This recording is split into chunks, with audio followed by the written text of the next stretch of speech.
morning, men. How are you all? I hope you all are healthy and doing well in your studies. आज हम class 10th के mathematics का third chapter which is pair of linear equations and two variables discuss करेंगे.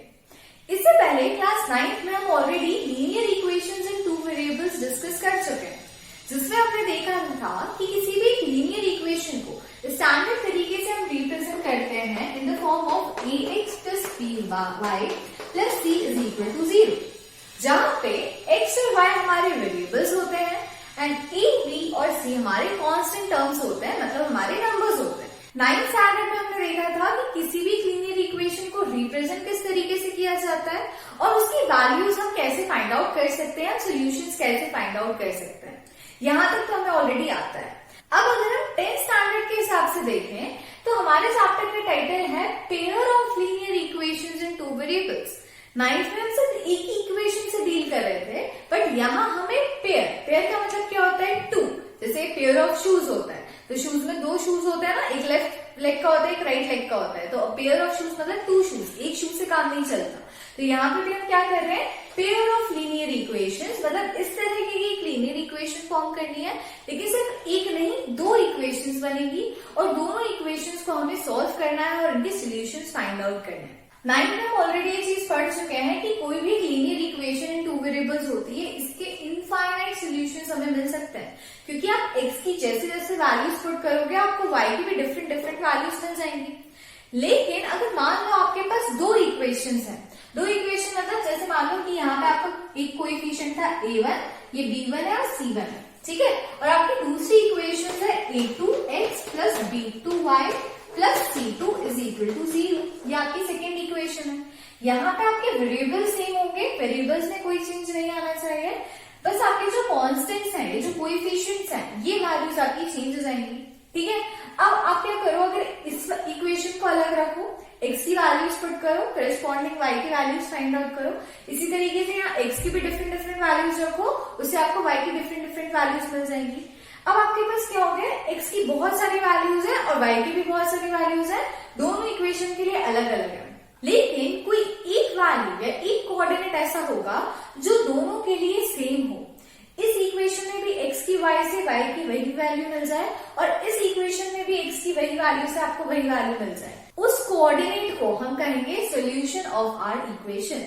कैसे, चलो एक example लेते हैं. मान लो मेरे पास एक इक्वेशन है x plus y is equal to 10 और दूसरी इक्वेशन ले लेते हैं, मान लो x minus y is equal to 4, ठीक है. दो इक्वेशन बन गई, इन दोनों को ऐड करके 10 मिल रहा है और उनका जो डिफरेंस है वो 4 आ रहा है. ये आपके पास दो डिफरेंट डिफरेंट लीनियर इक्वेशन है. अब मान लो मुझे इसकी वैल्यू निकालनी है, तो मैं क्या करूँ, x की डिफरेंट डिफरेंट वैल्यूज पुट करूंगी, तो क्या होगा, जैसे मैं 9th में करती हूँ तभी वही कर रहे हैं, ठीक है. x और y, तो x की वैल्यू मैंने 1 पुट करी तो y की वैल्यू 9 मिल जाएगी. x की वैल्यू 2 पुट करी, 9 की वैल्यू 8 आ जाएगी. x की वैल्यू 5 पुट करी, y की वैल्यू 5 आ जाएगी. x की वैल्यू 6 पुट करी, y की वैल्यू 4 हो जाएगी. x की वैल्यू 8 पुट करी, y की वैल्यू 2 हो जाएगी. तो मुझे क्या मिला, इसकी x और y की डिफरेंट डिफरेंट वैल्यूज मिल गई. सिमिलरली अगर मैं यहाँ पे वैल्यूज रखूं, मैंने यहाँ पे किया, मैंने क्या किया, यहाँ x रखा, यहाँ y रखा. मान लो मैं यहाँ x 10 रखूं तो y की वैल्यू मुझे कितनी मिल जाएगी, 6. 10 माइनस 6 4 होता है ना. अगर x की वैल्यू मैं यहाँ पे 8 रख दूं तो मुझे y की वैल्यू कितनी मिल जाएगी, 4 मिल जाएगी. अगर यहाँ पे x की वैल्यू मैं 5 रख दूं तो मुझे y की वैल्यू कितनी मिल जाएगी, 1. अगर मैं x की वैल्यू 6 रख दूं तो y की वैल्यू मुझे कितनी मिल जाएगी, 2. तो यहाँ पे भी मुझे क्या हो रहा है, डिफरेंट डिफरेंट x और y की वैल्यूज मिल रही है. लेकिन क्योंकि हम पेयर ऑफ लीनियर इक्वेशन की बात कर रहे हैं, पेयर का मतलब दोनों साथ में है, दोनों अलग अलग नहीं है. मतलब x और y की कोई एक ही वैल्यू हो सकती है और यहाँ y की भी कोई एक ही वैल्यू हो सकती है जो दोनों इक्वेशंस को सैटिस्फाई करे. ऐसा ना हो कि यहाँ पे x की वैल्यू लग जा रही है, y की वैल्यू लग जा रही है, ऐसा नहीं होना चाहिए. दोनों में x की वैल्यू सेम और दोनों में y की वैल्यू सेम होनी चाहिए. उसे हम कहते हैं यूनिक सोल्यूशन. तो आपके पास अगर सिर्फ एक इक्वेशन है तो आपको उसके इनफाइनाइटली मेनी सॉल्यूशंस मिलते हैं. लेकिन अगर आपके पास दो इक्वेशंस हो तो आपको सिर्फ एक ही सॉल्यूशन मिलेगा. और वो सॉल्यूशन कैसे मिलेगा, ग्राफ प्लॉट करके. या तो डायरेक्टली इससे मैच कर लो कि क्या कोई वैल्यू सेम आ रही है, नहीं आ रही है ना. 5 के साथ यहाँ 5 आ रहा है लेकिन यहाँ 1 आ रहा है, 6 के साथ यहाँ 4 आ रहा है, यहाँ 2 आ रहा है ना. तो 10 के साथ, जैसे यहाँ 10 करते तो यहाँ 0 आता, तो यहाँ 6 आ रहा है, कोई भी वैल्यू मैच नहीं कर रही, तो आपको नहीं पता कि x की कौन सी वैल्यू पे y की कौन सी वैल्यू सूटेबल है, दोनों में कोई भी कोऑर्डिनेट सेम नहीं आ रहा, तो आप क्या करोगे, आप प्लॉट करोगे, ये आपकी x एक्सिस है, ये आपकी y एक्सिस है, ये सारे पॉइंट जब आप यहाँ पे प्लॉट करोगे तो मान लो आपको एक लाइन ऐसी मिलती है और एक लाइन आपको ऐसी मिलती है, ठीक है, तो ये जिस पॉइंट पे इंटरसेक्ट करेगा ना, ये पॉइंट यहाँ से आप ले लो कि x कितना आ रहा है, यहाँ से ले लो y कितना आ रहा है, तो ये जो कोऑर्डिनेट है x और y, ये आपको बताएगा कि आपका सॉल्यूशन क्या होगा, x और y की कौन सी वैल्यू इन दोनों इक्वेशन को सेटिस्फाई कर सकती है। आई होप आप लोगों को इतना पार्ट क्लियर हुआ होगा कि एक एक इक्वेशन है, इनफाइनाइटली मेनी सॉल्यूशंस हो सकते हैं, लेकिन अगर पेयर ऑफ लीनियर इक्वेशन को आप साथ में जज करते हो तो आपको सिर्फ एक ही सॉल्यूशन मिल सकता है, और ये केस होता है हमारे यूनिक सॉल्यूशन का, जिसको हमने पहले भी 9th स्टैंडर्ड में पढ़ा है, यूनिक सॉल्यूशन। ठीक है, तो आज हम क्या करेंगे, सारे बेसिक्स हमें ऑलरेडी पता है, हम 9th स्टैंडर्ड में पढ़ चुके हैं, हम जाएंगे डायरेक्टली अपनी एक्सरसाइज पे। एक्सरसाइज में जब हम क्वेश्चन सॉल्व करेंगे तो हमारे बेसिक्स और क्लियर हो जाएंगे और हमें पता चलेगा कि क्वेश्चंस करना कैसे। मान लो अभी भी आपको कुछ डाउट है, कोई चीज क्लियर नहीं हुई है, तो जब हम क्वेश्चंस करेंगे ना तो आपको और क्लियर हो जाएगा। अब हम स्टार्ट करते हैं अपने चैप्टर की फर्स्ट एक्सरसाइज से, विच इज 3.1। इसका फर्स्ट क्वेश्चन है, after tales his daughter 7 years ago I was 7 times as old as you were then. Also 3 years from now I shall be 3 times as old as you will be. Isn't this interesting? Represent the situation algebraically and graphically. तो हम लोगों को क्या करना है, हमें एक आफ्ताब है और उसकी डॉटर है, उन दोनों की एजेस के दो रिलेशंस दिए हुए हैं, इन दोनों रिलेशंस को हमें लीनियर इक्वेशन की फॉर्म में रिप्रेजेंट करना है, एल्जेब्रिकली भी एंड ग्राफिकली भी। एल्जेब्रिकली मतलब इक्वेशन के फॉर्म में, एंड ग्राफिकली मतलब उसके सॉल्यूशंस निकाल के हम उसे ग्राफ पे भी प्लॉट करना है। सो लेट्स सी क्वेश्चन करना कैसे है। सबसे पहले हम क्या करते हैं, आफ्ताब और उसकी डॉटर की एजेस ले लेते हैं।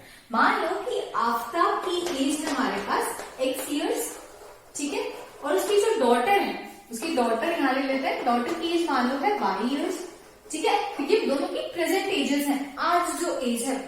अब आफ्ताब का जो पहला स्टेटमेंट है वो क्या है कि 7 years ago मतलब आज से 7 साल पहले। आज अगर मेरी एज 20 years है तो आज से 7 years पहले कितनी हो जाएगी, 30, है ना। कैसे निकाला होगा आपने, प्रेजेंट एज में से 7 years बैक किया, मतलब 7 years को माइनस कर दिया।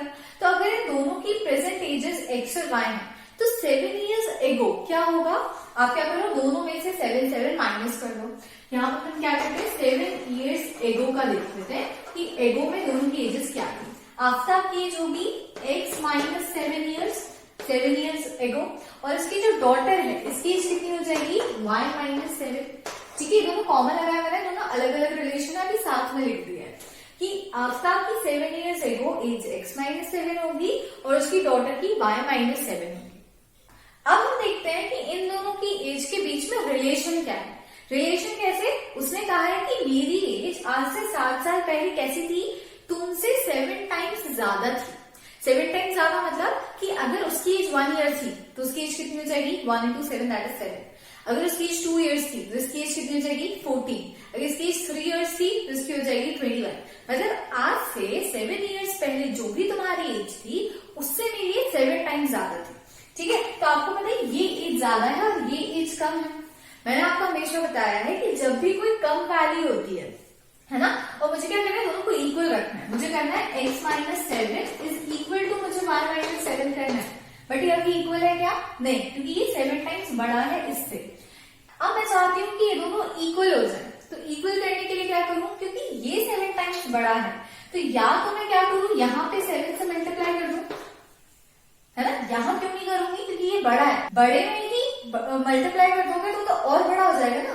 मुझे क्या करना है, छोटा है उसको बड़े के इक्वल लेके आना है। तो मैं क्या करेंगे, जो छोटा है उसको मल्टीप्लीकेशन करेंगे।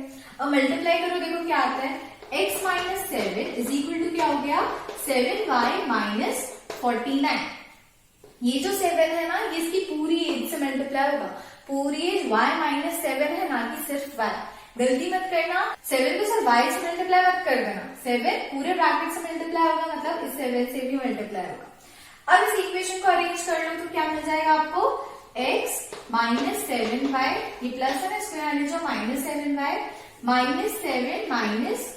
प्लस 49, ठीक है, माइनस है ना, यहाँ जाके प्लस हो जाएगा तो प्लस 49 हो जाएगा। अब क्या हो गया, x minus 7y plus minus होता है माइनस कर दोगे, साइन ग्रेटर का आएगा, यहाँ पे लग जाएगा प्लस 49 माइनस 7 कितना हो जाएगा 42, यहाँ पे कुछ नहीं बचा, इक्वल टू 0 है ना, यहाँ पे बचा 0। ये हो गई आपकी फर्स्ट इक्वेशन। ये हमने पहली इक्वेशन फॉर्म कर ली जो फर्स्ट रिलेशन था। अब सेकेंड रिलेशन क्या है, वो कह रहे हैं कि आज से 3 साल के बाद में, तो आपको क्या करना है, फिर से प्रेजेंट एजेस लोगे, 3 years from now, 3 years from now, from now का मतलब क्या है, आज से 3 साल बाद, आज से 3 साल बाद इनकी एजेस में क्या रिलेशन आएगा, तो आज अगर एज x है तो 3 years बाद क्या हो जाएगी, x plus 3 हो जाएगी, और इसकी एज क्या हो जाएगी, y plus 3 हो जाएगी 3 साल बाद। आज मेरी एज 20 है तो 3 साल बाद 23 हो जाएगी ना, तो 3 दोनों में ऐड कर दोगे। अब मुझे क्या करना है, दोनों को इक्वल करना है, लेकिन इक्वल नहीं है, क्यों, क्योंकि रिलेशन दिया है कि आज से 3 साल बाद मैं तुमसे 3 टाइम्स ज्यादा होगा। यहाँ पे 7 टाइम्स था, यहाँ पे कितना है 3 टाइम्स ज्यादा है, ये 3 टाइम्स इससे बड़ा है, मुझे इक्वल टू करना है, तो क्या करो, जो छोटा है उसमें मल्टीप्लाई कर दो, ये छोटा है तो 3 यहाँ मल्टीप्लाई कर दिया। अब देखो क्या होता है, ये हो जाएगा x plus 3 is equal to 3 पूरे ब्रैकेट से मल्टीप्लाई होगा 3y प्लस 3 into 3 कितना हो गया 9। अरेंज करोगे तो x minus 3y plus 3 plus minus हो जाएगा ना -9 is equal to 0, plus minus हो जाएगा, ये बन गया x minus 3y minus 6 is equal to 0। आपको ये एक और इक्वेशन मिल गई। अब आपके पास क्या है, 2 इक्वेशंस है, pair of linear equation in 2 variables, 2 variables में आपके पास 2 इक्वेशंस गिवन है। एल्जेब्रिकली रिप्रेजेंट कर दिया, एक पार्ट खत्म हो गया। अब क्या करना है, इसको ग्राफिकली रिप्रेजेंट करना है। ग्राफिकली रिप्रेजेंट करने के लिए जैसे मैंने अभी आपको सिखाया था, क्या करोगे, पहले ये वाली इक्वेशन लो, इस इक्वेशन के लिए एक टेबल बनाओ, इस टेबल में क्या करो, x और y की वैल्यूज पुट करो, ठीक है। जैसे मान लो मैंने x की वैल्यू 1 रखी और इसको पूरा सॉल्व करो, तो चेक करो y की वैल्यू कितनी आती है, फिर x की वैल्यू 2 रखो, -1 रखो, 3 रखो, ऐसे डिफरेंट x की वैल्यूज रखो, उससे तुम्हें y की करिस्पॉन्डिंग वैल्यूज मिल जाएंगी। तो ये सारी वैल्यूज कम से कम 4 वैल्यूज 4 सोल्यूशन निकालना और चारों यहाँ पे प्लॉट करना। फिर क्या लेना, ये वाली इक्वेशन लेना, इसके लिए भी टेबल बनाना, यहाँ पे करोगे, ये हो गया x, ये हो गया y। अब क्या करोगे, x की वैल्यूज रखो, उससे y की वैल्यूज फाइंड आउट करना, ठीक है। मान लो x की वैल्यू 1 रखी तो y की वैल्यू निकाल लो, x की वैल्यू 2 रख के निकालो, 3 रख के निकालो, ऐसे डिफरेंट इसकी भी कम से कम 4 वैल्यूज निकाल लेना। फिर क्या करोगे, ग्राफ बनाओगे, ग्राफ में क्या करोगे, सबसे पहले ये होगी x एक्सिस, ये होगी y एक्सिस। अब जो फर्स्ट इक्वेशन के लिए तुम्हें जो कोऑर्डिनेट्स मिले हैं उनको प्लॉट कर दो। सपोज ऐसा कुछ प्लॉट आता है, इस तरीके का कुछ आया, तो इन सारे पॉइंट्स को ज्वाइन कर दो। फिर सेकंड वाले के लिए भी ऐसे करो, सेकंड वाले के मान लो कि कुछ ऐसे प्लॉट्स आए, ऐसा कुछ आया, इसको ज्वाइन कर दो। अभी जिस पॉइंट पे मीट करेगा वो हमारा मेन सोल्यूशन होगा, लेकिन हमें यहाँ पे मेन सोल्यूशन फाइंड आउट नहीं करना है, हमें सिर्फ इन इक्वेशंस को ग्राफिकली रिप्रेजेंट करना है, जो हम ऑलरेडी 9th स्टैंडर्ड में कर चुके हैं, है ना। मैंने आपको ऑलरेडी 9th स्टैंडर्ड में बता दिया है कि आप लोग इस इक्वेशन को कैसे वैल्यूज पुट कर करके करस्पॉन्डिंग वैल्यूज फाइंड आउट करते हो और फिर कैसे उसे ग्राफ में प्लॉट करते हो। ये ऑलरेडी आप कर चुके हैं, इसे मैं दोबारा नहीं बता रही हूँ। मैंने आपको सिर्फ क्या बताया कि आप कोई भी इक्वेशन किसी भी सिचुएशन से कैसे फॉर्म कर सकते हो। मेरे पास 2 सिचुएशंस थी और दोनों को हमने एल्जेब्रिकली रिप्रेजेंट कर दिया। अब इनका सोल्यूशन फाइंड आउट करना आप लोगों का काम है, ठीक है। आप लोग मुझे सोल्यूशन फाइंड कर करके और उनकी पिक्चर्स क्लिक करके आप लोग मुझे कमेंट सेक्शन में बता सकते हो कि आपका सोल्यूशन आ गया। अब हम बढ़ते हैं सेकेंड क्वेश्चन की तरफ। हमारा सेकेंड क्वेश्चन है, the coach of a cricket team buys 3 bats and 6 balls for ₹3,900. Later, she buys another bat and 2 more balls of the same kind for ₹1,300. Represent the situation algebraically and graphically. तो इस question में हमें करना क्या है, same वही चीज है कि आपको एक सिचुएशन दी है, उस सिचुएशन को आपको algebraically मतलब कि इक्वेशन के फॉर्म में और graphically मतलब ग्राफ के फॉर्म में रिप्रेजेंट करना है।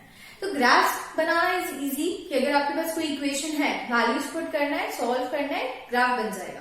लेकिन आपको सबसे ज्यादा डिफिकल्टी कहाँ होती है, इक्वेशन फॉर्म करने में, कि इक्वेशन बनाए कैसे, सही इक्वेशन बननी चाहिए तभी आपके ग्राफ भी सही प्लॉट होंगे। तो मैं आप लोगों को इक्वेशन बनाना बता देती हूँ, सॉल्व आप लोग खुद करोगे। अब इक्वेशन कैसे बनाओगे, तो सबसे पहले क्वेश्चन को ध्यान से पढ़ो। क्वेश्चन में बोला है कि एक कोई टीचर है, उन्होंने कुछ बैट खरीदे और कुछ बॉल खरीदे, है ना। उन्होंने कितने 3 बैट्स खरीदे हैं, ठीक है, और उन्होंने टोटल 6 बॉल्स खरीदी है। अब आपको इनकी इंडिविजुअल कॉस्ट नहीं दी है, आपसे ये नहीं कहा है कि एक बैट की कॉस्ट कितनी है और एक बॉल की कॉस्ट कितनी है। आपसे कह दिया कि जब वो ये पूरे सामान खरीद के लाए हैं तो टोटल उनको कितना पेमेंट शॉपकीपर को करना पड़ा। अब इस सिचुएशन को पहले अगर आप इक्वेशन के फॉर्म में रिप्रेजेंट करना चाहते हो तो आप क्या करोगे, सोचो।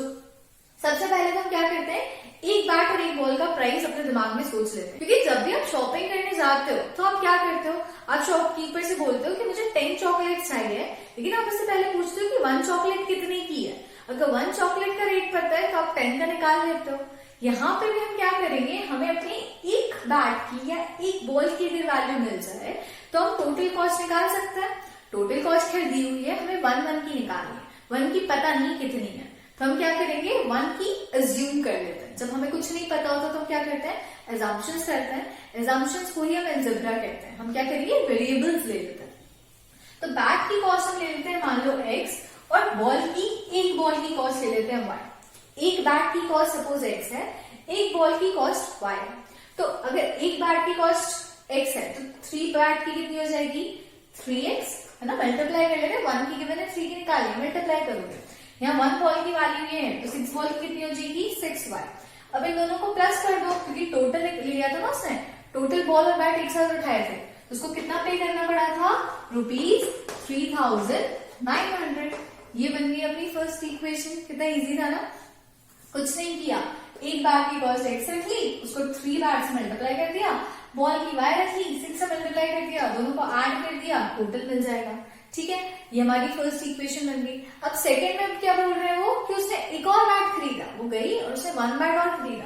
तो जब उसने 1 बैट खरीदा तो उसकी कॉस्ट कितनी आएगी, x, 1 into x करोगे तो x ही रहेगा, प्लस उसने कितनी बॉल्स खरीदी, उसने 2 बॉल्स खरीदी, तो आप क्या करोगे 2y, एक बॉल की कॉस्ट y है तो 2 की कितनी हो जाएगी 2y, और उसको पे कितना करना पड़ा, 1,300 रुपीज। ठीक है, अब हमारे पास 2 इक्वेशन आ गई। पहली इक्वेशन में 3 बैट, 6 बॉल की कॉस्ट कितनी थी, और 1 बैट और 2 बॉल्स की कॉस्ट कितनी थी। अब आपको कुछ भी नहीं करना, क्या करो, ऐसे टेबल बनाओगे। पहले फर्स्ट इक्वेशन बता देते हैं, ये x है और ये y। फर्स्ट इक्वेशन के 2-3 सोल्यूशंस निकालो। जैसे मान लो मैंने रखा यहाँ पे x की वैल्यू मैं रख देती हूँ, मान लो 100 है, एक बैट की कॉस्ट अगर 100 रुपीज है, तो 100 into 3 कितना हो जाएगा, 300। 300 यहाँ ले जाके माइनस कर दो, कितना होगा 3600। फिर 6 से मल्टीप्लाई हो रहा है, यहाँ ले जाके आप डिवाइड कर दोगे, 3600 डिवाइडेड बाय 6 कितना हो जाएगा 600। तो अगर आपके बैट की कॉस्ट 100 है तो आपकी बॉल की कॉस्ट कितनी हो जाएगी 600 रुपीज। अब अगर आपके बैट की कॉस्ट है 200 कर दो, तो 200 into 3 कितना हो गया 600। 600 यहाँ जाके माइनस कर दिया तो कितना हो गया 3300। 6 से 3300 को डिवाइड करोगे तो कितना आता है 3300 डिवाइड बाय 6। 6 साइड है 30, 6 साइड है 30 और 0 कितना आ गया 550। अगर आप 200 रखते हो तो आपकी यहाँ पे कॉस्ट आ जाती है 550। 300 रख कर देख लो, 300 into 3 कितना हो गया 900। 900 माइनस करोगे 3000, है ना। यहाँ पे अगर 300 रखते हो तो इसकी कॉस्ट कितनी आ जाएगी 500। तो यहाँ पे आपको x और y की वैल्यूज मिल गई।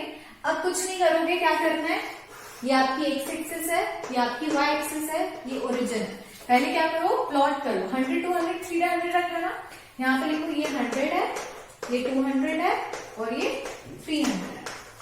ठीक है, क्या किया हमने, कुछ नहीं किया, सिर्फ स्केल ले ली। 1 सेंटीमीटर इज इक्वल टू 100 की स्केल ले ली। y में हमारी वैल्यूज थोड़ी बड़ी आ रही है, यहाँ पे भी अपन 100 की ले लेते हैं। मान लो कि ये 100 है, ये 200 है, ये 300 है, ये 4 हो गया, ये 5 हो गया, ये 6 हो गया। ठीक है, 600 हमारा मैक्सिमम जा रहा है, 600 तक ठीक है। अब प्लॉट करो 100 पे 600, x एक्सिस पे 100, y एक्सिस पे 600, मतलब आपका प्लॉट ये बनेगा, x एक्सिस पे 100, y एक्सिस पे 600, ये आपका पॉइंट बन गया फर्स्ट कोऑर्डिनेट। सेकेंड 200 और 550, 200 पे कितना जा रहा है 550, यहां बनेगा, यहाँ पे। ठीक है, इन दोनों के बीच में आना। इसके बाद 300 पे 500, 300 पे 500, ये बन गया, है ना। अब इन तीनों पॉइंट्स को ज्वाइन कर दोगे तो आपको आपकी लाइन मिल जाएगी, है ना। ये हमारी फर्स्ट इक्वेशन की रे होगी। अब आपको क्या करना है, सेकेंड इक्वेशन को भी सॉल्व करना है। सेकेंड इक्वेशन को चेक करो क्या आता है। यहाँ रखो x, यहाँ रखो y, इसके भी 3 सोल्यूशंस निकाल लो। x की वैल्यू फिर 100, 200, 300 ही रख लेते हैं ना, ताकि डिफिकल्टी ना हो, ठीक है। x की वैल्यू फिर 100 रखी तो 100 माइनस हो जाएगा, कितना आएगा 1200, और 2 से डिवाइड कर दोगे तो कितना हो जाएगा 600, है ना। 100 है तो इसकी वैल्यू 600 आ गई। अब अगर x की वैल्यू 200 रखोगे तो 200 माइनस हो जाएगा, कितना बचेगा 1100 बचेगा। 1100 को 2 से डिवाइड करोगे तो 550 आ गया, इसकी वैल्यू कितनी हो गई 550। सिमिलरली अगर इसकी वैल्यू 300 रखते हो, माइनस कर दो 1000, 2 से डिवाइड करोगे तो 500, फिर से 500 आ गई। देखो दोनों वैल्यू सेम आ रही है ना। मतलब आपको पता है कि इसमें बैट की जो वैल्यू थी दोनों कंडीशन में वो सेम ही है, बैट की वैल्यू चेंज नहीं हुई। तो अब आपको क्या करना है, इसको फिर से अगर आप प्लॉट करोगे तो आपको यही पॉइंट्स मिलेंगे। मतलब आपकी जो रे है वो एक दूसरे के ऊपर कोइंसाइड कर रही है, एक दूसरे के ऊपर ही जा रही है, ठीक है। इस तरीके से आपको सॉल्व करना है। अब यहाँ पे तो सेम वैल्यूज आ गई, हो सकता है वैल्यू सेम नहीं आती तो दूसरी लाइन प्लॉट करते हैं, ठीक है। तो आपके पास बहुत सारे सोल्यूशन बन सकते हैं। आपका जो ग्राफ है उसमें आपकी दोनों लाइन्स इंटरसेक्टिंग बन सकती हैं, आपकी लाइन्स पैरेलल बन सकती हैं, और आपकी लाइन्स कोइंसाइड भी बन सकती है। सारे सोल्यूशन आपके एक जैसे भी आ सकते हैं, ठीक है। ग्राफ के डिफरेंट फॉर्म्स होते हैं, ये अपन सेकेंड एक्सरसाइज से पहले पढ़ेंगे। अभी आई होप आप लोगों को ये क्वेश्चन अच्छे से समझ में आ गया होगा। अब हमारा थर्ड क्वेश्चन है, the cost of 2 kg apples and 1 kg grapes on a day was found to be 160. After a month, the cost of 4 kg of apples and 2 kg of grapes is rupees 300. Represent the situation algebraically and graphically. अब फिर से वही वाली situation आ गई है कि आपको bat और बॉल की जैसे कॉस्ट नहीं पता थी, यहाँ पे आपको एप्पल्स और ग्रेप्स की इंडिविजुअल कॉस्ट या 1 kg की कॉस्ट नहीं पता। आपको उन्होंने कहा है कि इतने केजी लिए टोटल आपको कॉस्ट इतनी मिल गई। तो सेम आपको वही फॉर्मूला अप्लाई करना है, वही तरीका अप्लाई करना है और आपको इक्वेशंस फॉर्म करनी है। तो इक्वेशन कैसे बनाएंगे, सबसे पहले आपको पता है कि मान लो कि एप्पल्स की 1 kg की कॉस्ट है x और आपके जो ग्रेप्स है उसकी कॉस्ट कितनी है y। अब उन्होंने क्या कहा है कि x कितना, मतलब एप्पल्स कितने लिए उन्होंने 2 kg, तो 1 kg की x है तो 2 kg की 2x हो जाएगी, प्लस ग्रेप्स कितने लिए थे 1 kg, तो यहाँ 1 से मल्टीप्लाई कर दो और टोटल आपको वैल्यू कितनी मिली, टोटल मिले आपको 160 रुपीज आपको पे करने पड़े। इतने एप्पल्स इतने ग्रेप्स लिए इतने रुपीज आपको पे करने पड़े। अब वो बोल रहे हैं आफ्टर 4 months उन्होंने फिर से एप्पल्स और ग्रेप्स खरीदे, लेकिन अब उन्होंने अपना जो क्वांटिटी है वो बढ़ा दिया। उन्होंने 4 kg एप्पल्स खरीदे, 1 kg की कॉस्ट मान लो x है तो 4 की 4x हो जाएगी, और ग्रेप्स कितने खरीदे 2 kg उन्होंने ग्रेप्स खरीदे। अगर 1 kg की कॉस्ट y है तो 2 kg की 2y हो जाएगी। पेमेंट कितना करना पड़ा उन्हें, टोटल 300 रुपीज उन्हें पे करना पड़ा। अब ये सिचुएशन को अपन ने एल्जेब्रिकली रिप्रेजेंट कर दिया।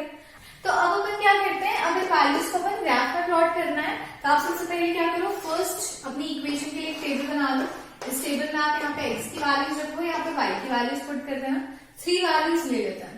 मान लो x की वैल्यू यहाँ 50 है तो 50 into 2 कितना हो गया 100 माइनस करोगे तो कितना आ गया 60। तो अगर इसकी वैल्यू 50 है तो इसकी वैल्यू कितनी आ रही है 60 आ रही है। इसकी वैल्यू चलो 60 ले, तो 60 into 2 कितना हो गया 120 माइनस किया तो कितनी आ रही है 40। अगर इसकी वैल्यू 60 है तो इसकी वैल्यू आ रही है 40। अब अगर अपन x की वैल्यू मान लो 40 ले लेते हैं तो 40 into 2 कितना हो गया 80 माइनस किया तो 80। अगर यहाँ 40 है तो इसकी वैल्यू कितनी हो जाएगी 80, ठीक है। इस तरीके से अभी अपन ने फर्स्ट इक्वेशन में वैल्यूज कोऑर्डिनेट्स निकाल लिया। अब सेकंड इक्वेशन की कोऑर्डिनेट्स निकालो, देखो क्या क्या आता है। यहाँ रखा x, यहाँ रखा y, 3 वैल्यूज निकाल लेते हैं। पहले अपन चलो ये रख लेते हैं ना, 50 रखते हैं, 60 रखते हैं, 40 रखते हैं। 50 रखा तो 50 into 4 कितना हो गया 50 into 4 is 200 माइनस किया 100, 2 से डिवाइड किया तो कितना आ रहा है 50 में 50 आ रहा है। 60 रखा तो 6 into 4 कितना 240 या माइनस कर दिया मतलब 60, 2 से डिवाइड किया तो आ रहा है 30, इसकी वैल्यू हो जाएगी आपकी 30। अच्छा 40 रखो तो 4 into 4 हो गया 16, 160 माइनस किया 160 तो कितना आ रहा है 140, 2 से डिवाइड करोगे तो आ रहा है 70। अब ये वैल्यूज जो है आपकी ग्राफ पे प्लॉट करके देखो क्या होता है। यहाँ आएगी x एक्सिस, ये हो जाएगी आपकी y एक्सिस। यहाँ पे आप क्या करोगे 50 देखो 10 के गैप से आपको मिल जाएगा, है ना। यहाँ पे 0 है, स्केल ले लो 10, 20, 30, 40, 50, 60, 70, 80, ठीक है, इतना काफी है। यहाँ पे भी आप 10, 20, 30, 40, 50, 60, 70 और 80, है ना। यहाँ पे आपको ऊपर नीचे दिख रहा होगा, बट आपका जो ग्राफ होता है उसमें आपको 1 सेंटीमीटर के ब्लॉक्स दिए रहते हैं, तो उसमें आप ध्यान से शार्प पेंसिल से और फिर मार्क करना। यहाँ बोर्ड है इसलिए वो थोड़ा ऊपर नीचे हो रहा है, ठीक है। अब अपन इसको प्लॉट करते हैं। एक्स एक्सिस पे देखो 50, एक्स एक्सिस पे 50 ये है, वाई एक्सिस पे जाना है 60, 50 और वाई एक्सिस पे जाना है 60, ये प्लॉट पॉइंट आपको मिल रहा है। फिर क्या करना है, 60, 40, एक्स एक्सिस पे 60, वाई एक्सिस पे 40, यहाँ पे मिल रहा है। फिर 40, 80, एक्स एक्सिस पे 40 और यहाँ पे 80, ये मिल गया। अब इन तीनों पॉइंट्स को ज्वाइन कर दो, ये मिल गई आपको आपकी फर्स्ट इक्वेशन की लाइन, ठीक है, फर्स्ट इक्वेशन की लाइन मिल गई। अब सेकेंड इक्वेशन को प्लॉट करना है, 50 पे 50, 50 पे 50, ये पॉइंट आ रहा है, 60 पे 30, 60 पे 30, ये पॉइंट आ रहा है ना। इसके बाद में 40 पे 70, 40 पे 70, देखो ये पॉइंट आ रहा है। अब इन तीनों पॉइंट को तुम ज्वाइन करोगे तो आपको क्या मिलेगा, दो लाइंस मिल रही हैं, ये फर्स्ट इक्वेशन की सेकेंड इक्वेशन की है, और ये दोनों कैसी हैं, पैरेलल लाइंस हैं, एक दूसरे से किसी भी पॉइंट पे जाके इंटरसेक्ट नहीं करेगी। तो आपको फर्स्ट इक्वेशन में इंटरसेक्टिंग लाइंस मिलती हैं, सेकेंड इक्वेशन जो आपने सॉल्व किया उसमें आपको कोइंसिडेंट लाइंस मिल रही थी, और थर्ड इक्वेशन में आपको पैरेलल लाइंस मिल रही हैं। तो आपको डिफरेंट टाइप ऑफ लाइंस आपकी ऑब्टेन हो सकती है डिपेंडिंग अपॉन आपका क्वेश्चन कैसा है, सिचुएशन क्या है, और आपकी जो पेयर ऑफ लीनियर इक्वेशंस है ये कैसी है। अभी तक मैंने 3 क्वेश्चन सॉल्व किए, तीनों के ग्राफ्स प्लॉट किए। ग्राफ्स को प्लॉट करने के बाद हमें कोई एक चीज जो है वो समझ में आई। क्या समझ में आई, चलो देखते हैं। सबसे पहले तो हमें ये पता है कि लीनियर इक्वेशंस जो होती हैं, जो पेयर ऑफ लीनियर इक्वेशंस होते हैं, उनको हम इस फॉर्म में रिप्रेजेंट कर सकते हैं, a1x plus b1y plus c1 is equal to 0।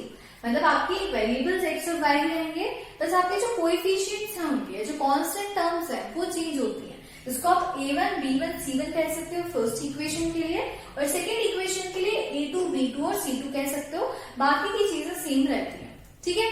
अब ये जो इक्वेशन है ना, ये हमारे फर्स्ट क्वेश्चन की है, जिसमें आपको जो ग्राफ मिल रहा था उसमें आपकी लाइन जो थी वो इंटरसेक्ट कर रही थी किसी एक पॉइंट के ऊपर। अब अपन क्या करते हैं, इन इक्वेशंस का ग्राफ से एक रिलेशन निकालना है।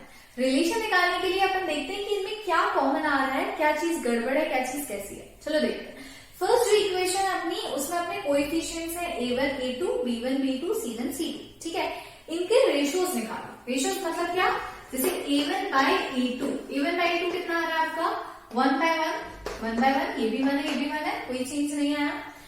अब आपका जो b1 बाय b2 है वो कितना आ रहा है, b1 by b2 -7 by -3, -7 by -3, minus से माइनस कैंसिल हो गया, 7 बाय 3 आ रहा है, कोई चेंज नहीं है। c1 बाय c2 कितना है आपका 42 बाय 6, इसको आप कैंसिल करोगे तो आपको कितना मिल जाएगा, c1 बाय c2 आपको मिल रहा है 42 बाय -6, 6 7 से 42 होता है, तो आपको इसकी वैल्यू मिल रही है -7। देखो तीनों आपस में इक्वल है क्या, नहीं है ना।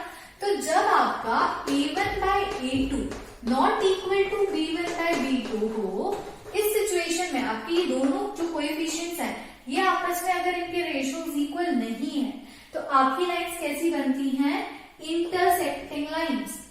दोनों लाइंस किसी एक पॉइंट पे इंटरसेक्ट करती हैं, है ना। आपको ऐसे क्वेश्चन आएंगे अभी नेक्स्ट एक्सरसाइज में, आपसे पूछा जाएगा कि इस इक्वेशन को देखो और बताओ कि कैसी लाइंस देंगे, इंटरसेक्टिंग देंगे, पैरेलल देंगे या कोइंसिडेंट देंगे। तो आपने देखा कि जब इनके रेशियोज इक्वल नहीं होते तो आपको इंटरसेक्टिंग लाइंस मिलती है। अब अपन सेकेंड इक्वेशन देखते हैं, इसमें अगर आप रेशियोज निकालो तो आपको रेशियो क्या मिल रहा है, a1 बाय a2, ये a1 है ये a2 है, 3 बाय 1 करो तो कितना आ रहा है, 3 बाय 1 रेशियो मिल रहा है, 3:1 आ रहा है। यहाँ पे 2 1 2, 2 3 6 होता है, अगेन आपको 3 बाय 1 मिल रहा है, इक्वल है दोनों। यहाँ पे आप करोगे तो 13 3 39 होता है ना, 0 से 0 कैंसिल हो जाएंगे। यहाँ पे आपको कितना मिल रहा है 3 बाय 1, मतलब कि a1 बाय a2 आपका b1 बाय b2 और c1 बाय c2 के इक्वल है। तीनों जो कोएफिशिएंट्स हैं आपस में इक्वल है। तो जब आपके तीनों कोएफिशिएंट के रेशियोज आपस में इक्वल होते हैं तो आपको कैसी लाइन मिल रही थी अपने क्वेश्चन में, कोइंसिडेंट लाइन, एक के ऊपर एक जा रहा था, सारे के सारे सोल्यूशन सेम आ रहे थे, क्योंकि देखो वेरिएबल्स तो सेम है, प्लस आपके जो कोएफिशिएंट्स हैं उनकी वैल्यूज भी सेम आ रही है, तो आपको सॉल्यूशंस भी सेम मिलेंगे, सॉल्यूशंस डिफरेंट नहीं मिलते, इसलिए आपको लाइंस कैसी मिलेंगी, कोइंसिडेंट, एक के ऊपर एक, ठीक है। अब इस सिचुएशन में आप देखो, इसका रेशियो निकालो तो आपको कितना आएगा, 1/2, है ना, इसका रेशियो आ रहा है 1/2, 1 है ये 2 है, इसका भी रेशियो 1/2 आ रहा है, ये दोनों आपस में इक्वल हो गए, लेकिन इसका रेशियो 1/2 नहीं है ना, इसका रेशियो कितना आएगा, 0 से 0 कैंसिल हो जाएगा, 2 से करो 8 और 15, 8/15 आ रहा है, मतलब A1/A2 B1/B2 के तो इक्वल है, लेकिन C1/C2 के इक्वल नहीं है। तो इस कंडीशन में आपको कैसी लाइन मिल रही थी, पैरेलल लाइंस, है ना, तो आपको क्या याद रखना है, A1/A2 is not equal to B1/B2, आपको इंटरसेक्टिंग लाइंस मिलती हैं।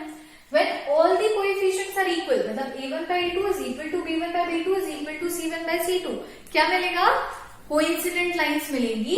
लेकिन जब A1/A2 आपके B1/B2 की इक्वल हो, लेकिन C1/C2 की इक्वल ना हो, तब आपको क्या मिलेगा, आपको पैरेलल लाइंस मिलेंगी। याद रहेगा, इतना याद रखना है, तभी हम अपनी सेकेंड एक्सरसाइज सॉल्व कर पाएंगे। एक और बार देख लो, ratios are equal, intersecting line, all the ratios are equal, coincident lines, only 2 ratios are equal and 1 is unequal, then parallel lines। इतना याद रखोगे, सेकेंड एक्सरसाइज यूं सॉल्व हो जाएगी, उसमें कुछ भी नहीं करना है। Now we will move on to our next exercise which is 3.2। इसका फर्स्ट क्वेश्चन है, form the pair of linear equations in the following problems and find their solutions graphically.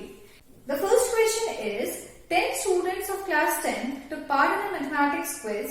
If the number of girls is 4 more than the number of boys, find the number of boys and girls who took part in the quiz।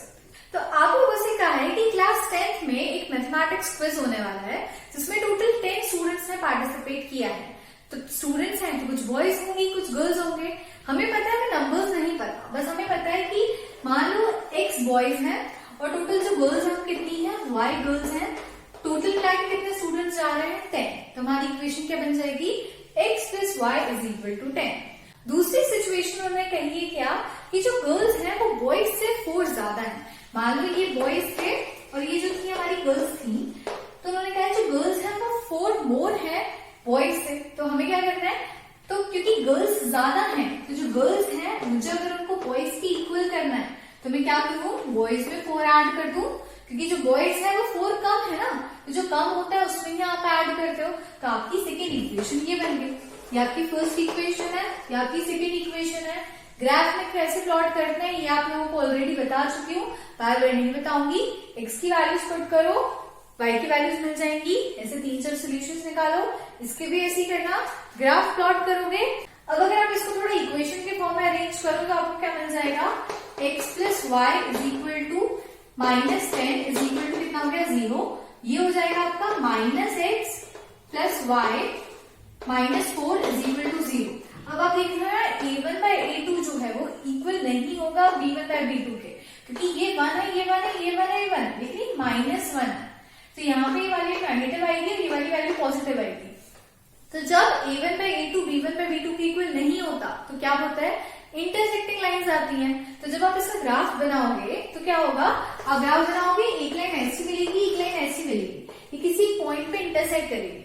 जिस point पे intersect करेगी वो point आपका क्या हो जाएगा, solution of this equation. यहाँ से आप देखना x कितने पे आ रहा है, यहाँ से सेकंड y पे कितने पे आ रहा है, आपको x और y कोऑर्डिनेट मिल जाएंगे, वो x और y जो होगा वो आपको सोल्यूशन होगा इन दो इक्वेशंस के लिए। तो आपको ऐसी इक्वेशन के सोल्यूशंस फाइंड आउट करना है। अब हमारा नेक्स्ट क्वेश्चन है, 5 pencils and 7 pens together cost ₹50, whereas 7 pencils and 5 pens together cost ₹46. Find the cost of 1 pencil and that of 1 pen। आप लोगों से बोला गया है कि मान लो अगर 5 pencils हैं और 7 pens हैं, इनको आप खरीदते हो तो आपको इनको टोटल ₹50 देने पड़ते हैं शॉपकीपर को। इस सिचुएशन को एल्जेब्रिकली मतलब इक्वेशन के फॉर्म में रिप्रेजेंट करोगे तो कैसे करोगे, मान लो आपकी पेंसिल्स की कॉस्ट है x, एक पेंसिल की कॉस्ट x है, आपके पेन्स की कॉस्ट कितनी है, y है। एक पेंसिल की कॉस्ट अगर x है, टोटल खरीदी कितनी है 5, तो यहाँ पे कितना हो जाएगा 5x। यहाँ पे एक पेन की कॉस्ट y है, तो 7 खरीदे तो कितना हो जाएगा 7y, प्लस कर दो, टोटल कितने पैसे देने पड़ रहे हैं ₹50। ठीक है, अब क्वेश्चन थोड़ा सा चेंज कर दिया। अब उन्होंने बोला कि मान लो 7 पेंसिल्स खरीदते, या पेंसिल्स पहले 5 खरीदी थी, अब 7 खरीद रहे, और पेन्स पहले 7 खरीदे थे, अब 5 खरीदे, तो उनको कितने पैसे देने पड़ रहे हैं? टोटल 46। अब यहाँ पे भी आप रेशियो देखो, यहाँ 5/7 है, 7/5 है। अनइक्वल है ना रेशियोज, अनइक्वल रेशियोज होंगे तो इसका मतलब क्या होगा? आपकी फिर से आपको इंटरसेक्टिंग लाइंस ही मिलेंगी इस सिचुएशन में भी। तो पहले इसको सॉल्व करना, इसको सॉल्व करना, लाइंस प्लॉट करना, जिस पॉइंट पे ये लोग इंटरसेक्ट करेंगे वो पॉइंट आपका इस इक्वेशन के लिए सोल्यूशन हो जाएगा। तो आई होप आप लोग फर्स्ट क्वेश्चन ग्राफिकली कैसे प्लॉट करोगे ये समझ में आ गया होगा। कोई भी डाउट है तो आप लोग बाद में पूछ सकते हो, बट अभी आप लोग खुद 1-2 बार ट्राई करके देखो, इजी सा बन जाएगा। नाउ हमारी सेकेंड एक्सरसाइज का जो सेकेंड क्वेश्चन है वो है on comparing the ratios A1/A2, B1/B2 and C1/C2, find out whether the lines representing the following pairs of linear equations intersect at a point, are parallel or coincide। तो हमें क्या करना है? हमें कुछ इक्वेशंस दी गई हैं, उन इक्वेशंस के जो करस्पॉन्डिंग कोएफिशिएंट्स हैं उनके रेशियोज निकालना है। रेशियोज से हमें चेक करना है कि वो जो ग्राफ पर हम उनकी लाइंस प्लॉट करते हैं तो किस टाइप की लाइंस देंगे, पैरेलल देंगे, इंटरसेक्टिंग देंगे या फिर कोइंसिडेंट देंगे। ये सिचुएशन हम पहले भी डिस्कस कर चुके हैं, किस कंडीशन में क्या क्या मिलेगा, एक बार इसको प्रैक्टिकली करके देखते हैं। देखो फर्स्ट इक्वेशन हमारी क्या है? 5x - 4y + 8 = 0। सेकेंड इक्वेशन है 7x + 6y - 9 = 0। इसका भी आप रेशियो निकालो, ये A1 है, ये A2 है। A1/A2 कितना आ रहा है? 5/7, ठीक है, 5/7 आ रहा है। ये आ रहा है -4/6, इसको आप सॉल्व करोगे तो आएगा -2/3, है ना, 2 से कैंसिल कर दोगे तो आ रहा है -2/3। तो 5/7 जो है आपका वो नॉट इक्वल होगा ना -2/3 के, इक्वल है क्या? नहीं है। A1/A2 when it is not equal to B1/B2, कैसी लाइंस मिलती है आपको? याद है? Intersecting lines. कैसी लाइंस मिलेंगी? इंटरसेक्टिंग। इस सिचुएशन में आपको जो लाइंस मिलेंगी वो मिलेंगी इंटरसेक्टिंग लाइंस। अब इस सिचुएशन को देखो, इसमें क्या बोला है? 9x + 3y + 12 = 0, 18x + 6y + 24 = 0। इनके रेशियोज निकालो। 9 से 9, 9 से 18, कितना आ रहा है? 1/2। इसका आ रहा है 3/6, इसका भी 1/2 आ रहा है, और ये 12 2 से 4 होता है, इसका भी 1/2 आ रहा है। रेशियोज निकाले सिंपलेस्ट फॉर्म में। 9/18 करोगे, कैंसिल करोगे 1/2 आएगा, 6/3 करोगे, फिर कैंसिल करोगे 1/2 आएगा, 12/24 भी 1/2। मतलब क्या हो रहा है कि आपका A1/A2 = B1/B2 = C1/C2 हो रहा है। इस सिचुएशन में क्या होता है? जब आपके सारे रेशियोज इक्वल होते हैं तो आपको जो लाइन मिलती है वो कैसी होती है? कोइंसाइड करती है, एक के ऊपर एक लाई करती है। तो फिर आपको यहाँ पे लाइन कैसी मिलेगी? कोइंसिडेंट लाइन मिलेगी, कोइंसिडेंट लाइन मिलेगी। कोइंसिडेंट मतलब एक के ऊपर एक जा रही है ना, अलग नहीं हो रही है। अगर एक यहाँ है तो उसी के जस्ट ऊपर दूसरी भी बन रही है। अब हमारी थर्ड इक्वेशन देखो, इसमें रेशियो चेक करो। 6/2 कैंसिल करोगे, 2 से 2 1 2 2 3 6, तो यार है 3/1। इसका रेशियो आएगा -3/-1, माइनस से माइनस कैंसिल हो जाएगा, अगेन आपको क्या मिल रहा है? 3/1। ये दोनों इक्वल आ गए। सी को चेक करोगे तो कितना आ रहा है? 10/9। उसको आप सिंप्लीफाई नहीं कर सकते। तो A1/A2 = B1/B2 है, but is not equal to C1/C2 है। यहाँ पे ये दोनों इक्वल नहीं थे, A1/A2 is not equal to B1/B2। तो इंटरसेक्टिंग सारे इक्वल थे, तो कोइंसिडेंट दो इक्वल है लेकिन थर्ड इक्वल नहीं है, तो फिर क्या मिल रहा है आपको? पैरेलल रे ऑफ लाइंस मिल रही है। कैसी लाइंस मिलेंगी? पैरेलल। मतलब अगर एक ऐसी जा रही है तो दूसरी ऐसी जाएगी, ठीक है। अब इस सिचुएशन में जब आपको ग्राफ मिलता है तो कैसा मिलता है? ऐसा, मतलब कि आपको एक सोल्यूशन मिल रहा है, बाकी की वैल्यूज x और y की अलग अलग है, लेकिन कोई एक वैल्यू तो ऐसी है ना जो कि एक दूसरे की इक्वल आ रही है ना, जो इस इक्वेशन के लिए भी सेटिस्फाई हो रही है और इसके लिए भी सेटिस्फाई हो रही है। तो इसको अपन क्या बोलते हैं? Unique solution. तो जब आपको इंटरसेक्टिंग लाइंस मिलती हैं तब हम उसे बोलते हैं यूनिक सोल्यूशन। जब आपको कोइंसिडेंट लाइन मिलती है, मतलब एक के ऊपर दूसरी लाइन पे वही जा रही है, तो इसको अपन क्या बोलते हैं? इनफाइनाइटली मेनी सॉल्यूशंस मिल रहे हैं कि सारी वैल्यूज ही तो इक्वल है ना, ये इसके आप जो जो x की वैल्यू रखते जाओगे आपको y की करस्पॉन्डिंग वैल्यूज सेम मिलती जाएंगी दोनों इक्वेशंस के लिए, है ना, दोनों में सेम वैल्यूज ही आती है। तो इसमें आपको क्या मिलता है? इनफाइनाइटली मेनी सॉल्यूशंस, बहुत सारे सॉल्यूशंस मिल रहे हैं। जबकि इसमें क्या होता है? क्योंकि लाइन पैरेलल जा रही है, किसी भी पॉइंट पे इंटरसेक्ट नहीं कर रही, मतलब एक्स और वाई की कोई भी वैल्यू एक दूसरे के लिए इक्वल नहीं आ रही है। दोनों इक्वेशंस में ऐसी एक भी वैल्यू नहीं है जो एक्स एक्स के लिए सेटिस्फाई हो और वाई वाई के लिए भी सेटिस्फाई हो। सॉरी, यहाँ पे वाई होगा, वाई वाई के लिए भी सेटिस्फाई हो। तो फिर अपन क्या करते हैं, जब अपन को कोई सोल्यूशन नहीं मिलता तो अपन बोलेंगे नो सोल्यूशन। तो unique solution, infinite many solutions, यहाँ पे इस केस में मिलता है आपको नो सोल्यूशन। जब आपको किसी एक इक्वेशन में कोई एक सोल्यूशन मिल जाता है, कोई एक वैल्यू दोनों इक्वेशन को सेटिस्फाई करते हुए मिल जाती है, तो आप कहते हो कि ये जो इक्वेशन है वो क्या है, कंसिस्टेंट है। यहाँ पे एक और टर्म आती है which is called as consistent. Consistent का मतलब क्या है कि आपको आपकी इक्वेशन का कोई एक सोल्यूशन मिल रहा है। तो जब आपकी a1 by a2 और b1 by b2 की वैल्यूज इक्वल नहीं होती, आपको यूनिक सोल्यूशन मिलता है ना, मतलब आप कहोगे कि yes these equations are consistent। मतलब कि a1 by a2 when is not equal to b1 by b2 intersecting lines मिलती हैं, एक सोल्यूशन मिलता है, मतलब ये जो इक्वेशंस हैं ये कैसी हैं, ये कंसिस्टेंट है। ठीक है, जबकि इस सिचुएशन में जब आपको कोई सोल्यूशन नहीं मिल रहा, पैरेलल लाइन है, सोल्यूशन ही नहीं मिल रहा, तो फिर क्या करोगे, इनकंसिस्टेंट बोलोगे, सोल्यूशन नहीं है। मतलब कि आप कह सकते हो कि a1 by a2 is not equal to b1 by b2 intersecting consistent, a1 by a2 is equal to b1 by b2 but is not equal to c1 by c2। Parallel lines देता है और equations जो है कैसी हैं, inconsistent है, solution नहीं मिल रहा है।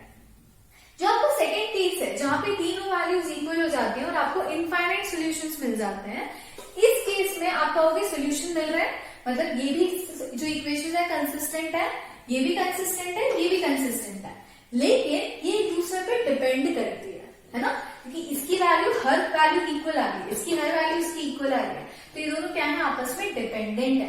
तो ये है कंसिस्टेंट इंडिपेंडेंट, ये है कंसिस्टेंट डिपेंडेंट और ये है इनकंसिस्टेंट।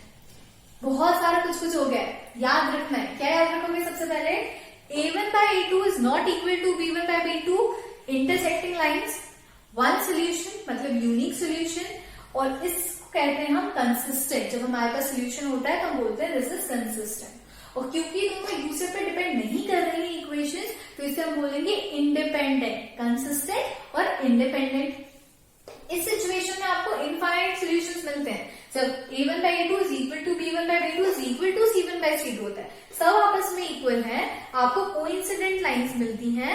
ये लाइंस कैसी होती हैं, इनफाइनाइट, ये मेनी सॉल्यूशंस देती हैं। सॉल्यूशन मिल रहा है इसलिए कैसा होगा, कंसिस्टेंट होगा, लेकिन क्योंकि दोनों इक्वेशंस एक दूसरे पे डिपेंडेंट है तो ये कंसिस्टेंट डिपेंडेंट कहलाएगा। और जो आपका थर्ड पार्ट है जहां पे आपको a1 by a2 is equal to b1 by b2 तो होता है, लेकिन is not equal to c1 by c2 होता है, इस कंडीशन में आपकी लाइंस आपको पैरेलल मिलती हैं। पैरेलल लाइंस में आपको कोई सोल्यूशन नहीं मिलता क्योंकि कोई इंटरसेक्शन नहीं है, कोई कॉमन पॉइंट नहीं है, कोई सोल्यूशन नहीं है, इसलिए क्या होगा, इनकंसिस्टेंट। तो आई होप आप लोगों को parallel, intersecting, coincident, consistent, independent, consistent dependent और इनकंसिस्टेंट, इनके बीच में डिफरेंस क्या है, किस इक्वेशन को कैसे रिप्रेजेंट करते हैं, ये सब समझ में आ गया होगा। अगर ये आ गया तो हम अपने नेक्स्ट क्वेश्चन पे आगे बढ़ सकते हैं। नाउ हमारा थर्ड क्वेश्चन है, on comparing the ratios a1 by a2, b1 by b2 and c1 by c2, find out whether the following pair of linear equations are consistent or inconsistent। तो हम लोगों को टोटल 5 क्वेश्चंस दिए हैं, 5 pair of linear equations दिए हैं। इन equations को check करना है, बताना है कि कंसिस्टेंट है या इनकंसिस्टेंट है। कंसिस्टेंट मतलब सॉल्यूशंस है, इनकंसिस्टेंट मतलब सॉल्यूशंस नहीं है। तो आपको कुछ नहीं करना, आपको बस इनके जो कोएफिशिएंट्स हैं इनके रिलेशंस देखना है। फर्स्ट इक्वेशन देखो, 3x plus 2y is equal to 5, 5x minus 3y is equal to 7। अभी 5 है, इधर जाएगा तो -5 हो जाएगा, ये 7 इधर आएगा तो -7 हो जाएगा।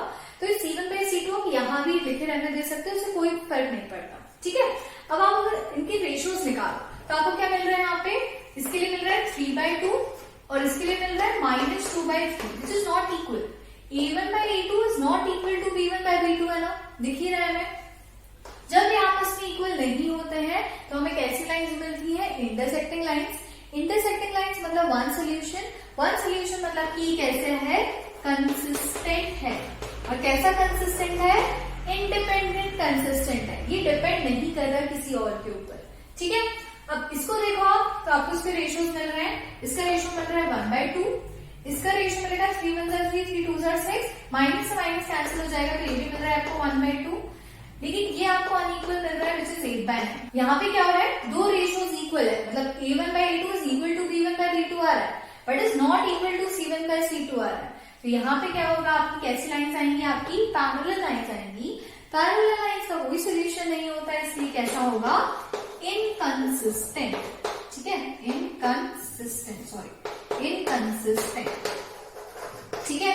अब थर्ड क्वेश्चन को देखो, तो इसमें क्या हो रहा है, एक्चुअली थर्ड नहीं है, शायद फोर्थ क्वेश्चन है।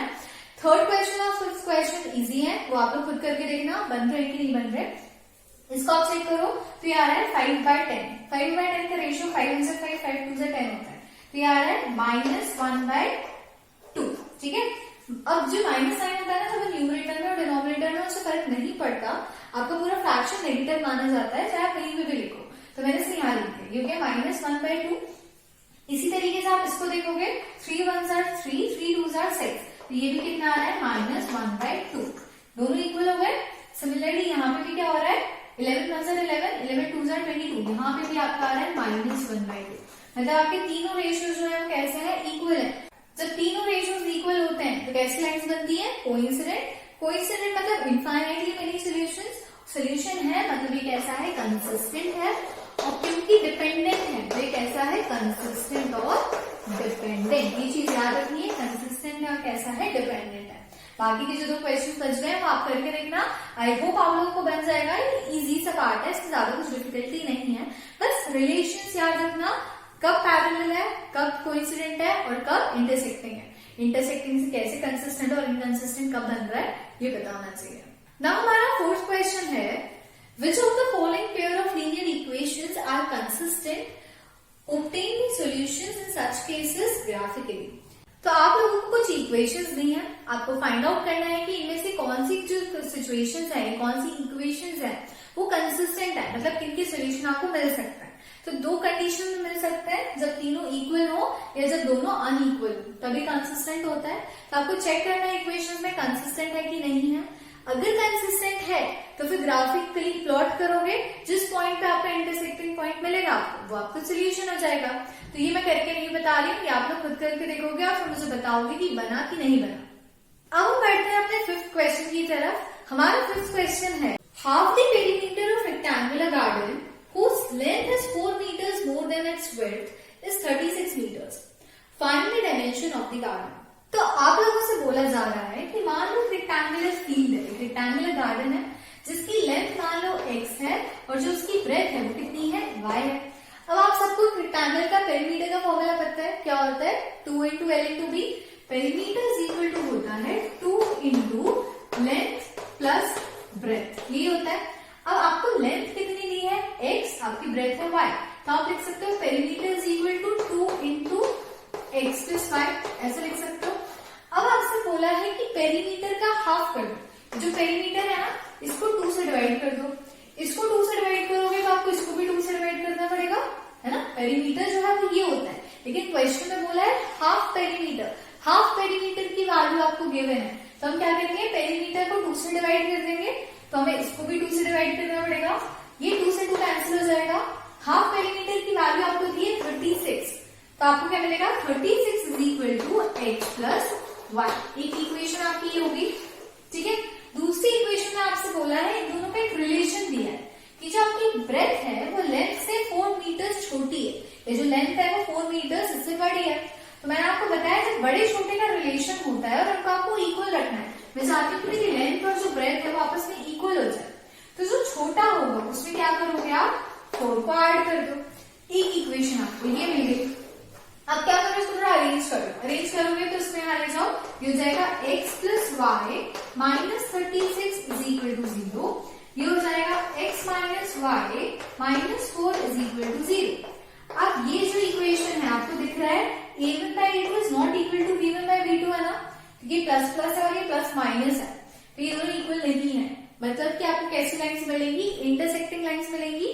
इस इक्वेशन के सोल्यूशन निकालो, इस इक्वेशन के सोल्यूशन निकालो, प्लॉट करो, इंटरसेक्ट जिस पॉइंट पे करेगा उससे एक्स और वाई की वैल्यू निकालना, आपको आपके रेक्टेंगल की लेंथ और ब्रेड्थ जो आपके डायमेंशन है वो मिल जाएंगे।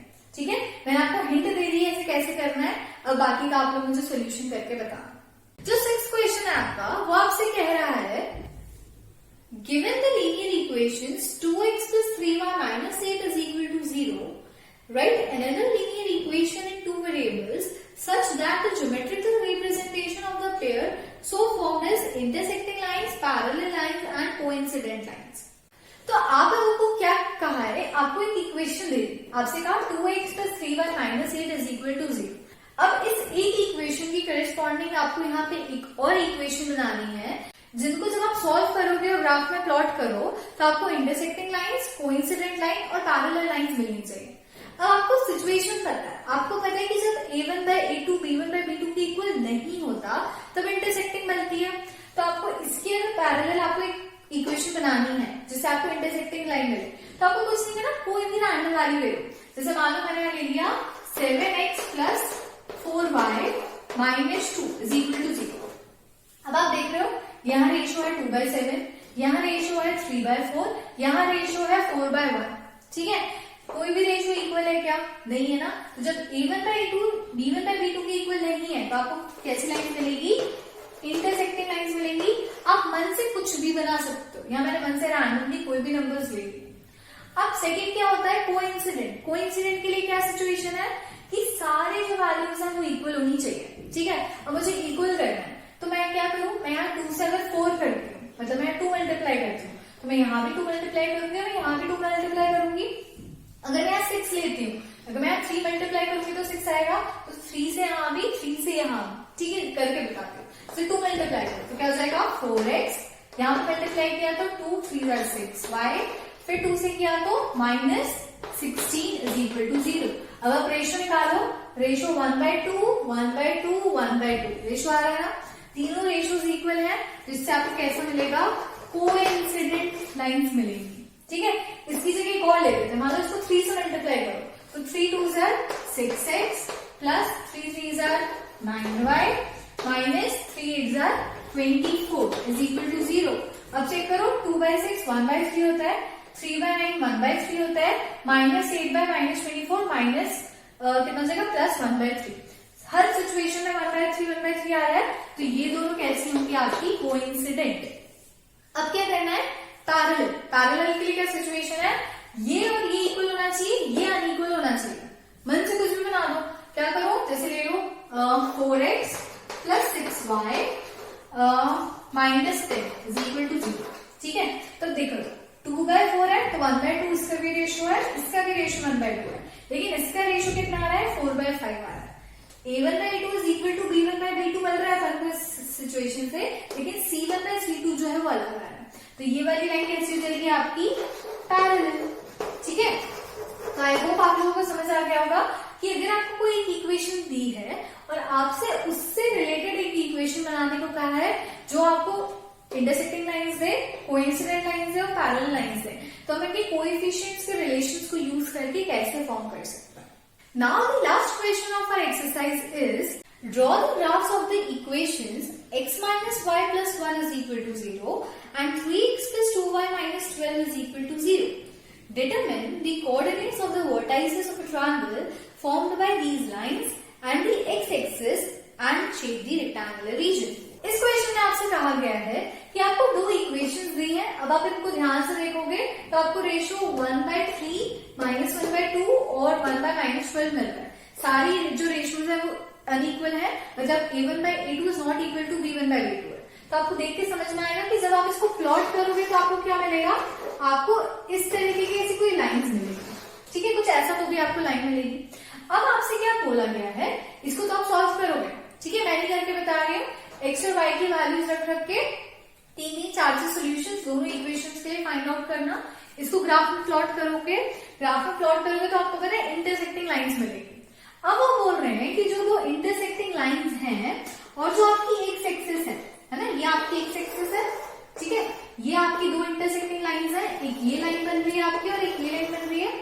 इन दोनों लाइंस और एक्स एक्सिस के बीच में जो आपका ट्रायंगल बन रहा है, ट्रायंगल बन रहा है ना, इस ट्रायंगल को पहले तो आपको शेड करना है, जैसे मैंने ऐसे शेड कर दिया, ऐसे शेड करना है और कोऑर्डिनेट्स बताना है। कोऑर्डिनेट्स मतलब यहाँ पे कौन सा पॉइंट आ रहा है, यहाँ कौन सा कोऑर्डिनेट आ रहा है, यहाँ कौन सा कोऑर्डिनेट आ रहा है। तो आपको पता है एक्स एक्सिस तो 0 है, तो आपको 0 और y की वैल्यू कुछ तो भी मिलेगी।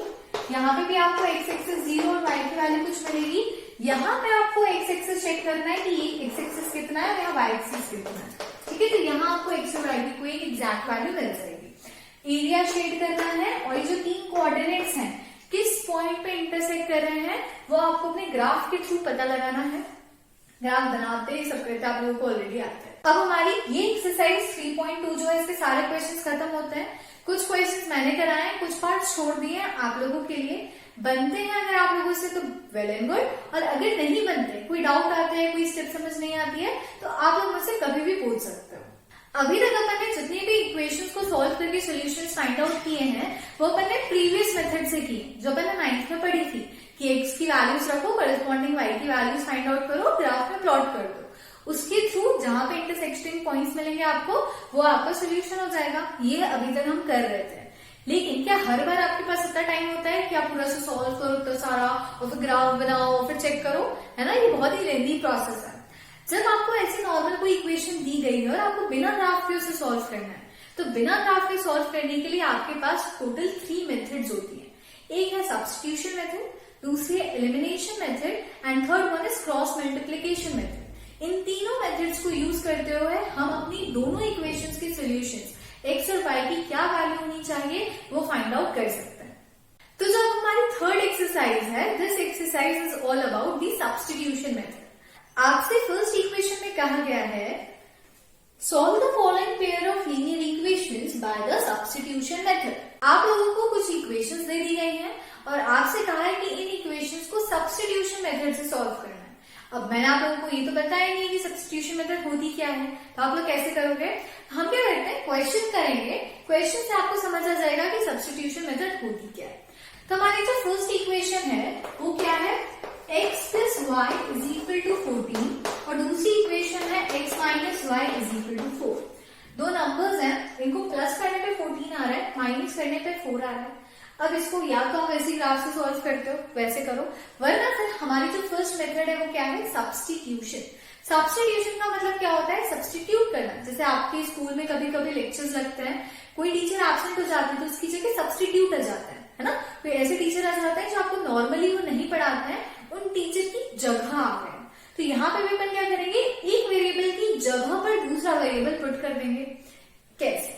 देखो, सबसे पहले दोनों में से कोई भी एक इक्वेशन कंसिडर कर लो। अपन क्या करते हैं, फर्स्ट इक्वेशन लेके चलते हैं। फर्स्ट इक्वेशन है x plus y is equal to 14। इसको मैं x is equal to 14 minus y लिख सकती हूँ क्या? y प्लस में है, ट्रांसपोज किया, यहाँ जाएगा तो माइनस आ जाएगा। अब मुझे अपनी x की वैल्यू मिल गई है जो कि है 14 माइनस y।